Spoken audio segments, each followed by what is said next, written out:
ቻለው ከዚህ በፊት በተለቀቀው ቪዲዮ ላይ እንዳያችሁት ከባድ ሰርጀሪ ተሰርታ ነበር እህታችን። ሰርጀሪውን የሰራው ዶክተር ናቸው እና እግዚአብሔር ያክብርልን። እንደዚህ አይነት ቅልብ እኔ አይቼ አላውቅም እና ከባድ እንደሚሆንም ተስፋ አደርጋለሁ። ምን አይነት ሰዓት እንደፈጀበት፣ ምን ያህል ጊዜ ብዙ ነገር እንዳስለፋም ተስፋ አደርጋለሁ። እናመሰግናለን እናንተም እድሉ ስለሰጣችሁን።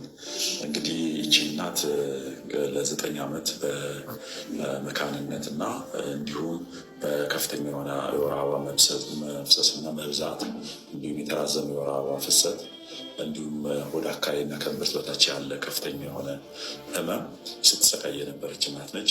እንዲሁም ይህንን ሕክምና ለማግኘት ብዙ ጊዜ በተለያዩ የሕክምና ተቋማት የተመላለሰች ቢሆንም በኢኮኖሚ አቅም ማነስ ተገቢውን ሕክምና ልታገኝ አልቻለችም ነበር።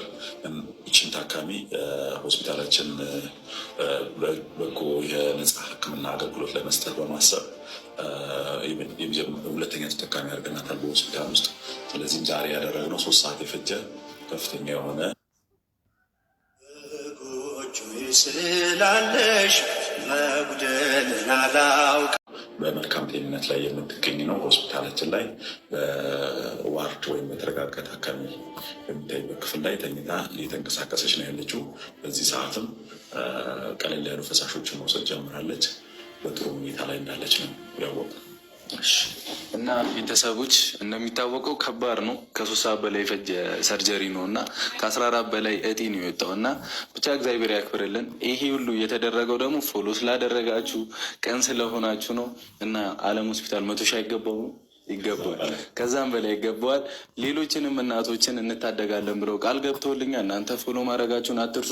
1 ፎሎወር ዋጋ አላት አለም ሆስፒታል ላይ። እናመሰግናለን። ማንም አያደርገውም። በእውነት በጣም ብዙ ብር የሚያስወጣውን ነገር ነው እያደረጉ ያሉት በቅንነት እና እኛ ደግሞ በቻልነው አቅም ፎሎ እያደረግናቸው ሼር እያደረግናቸው አለም ሆስፒታልን ከ100 ሺህ በላይ በቅርቡ እንደሚገባም ተስፋ አደርጋለሁ።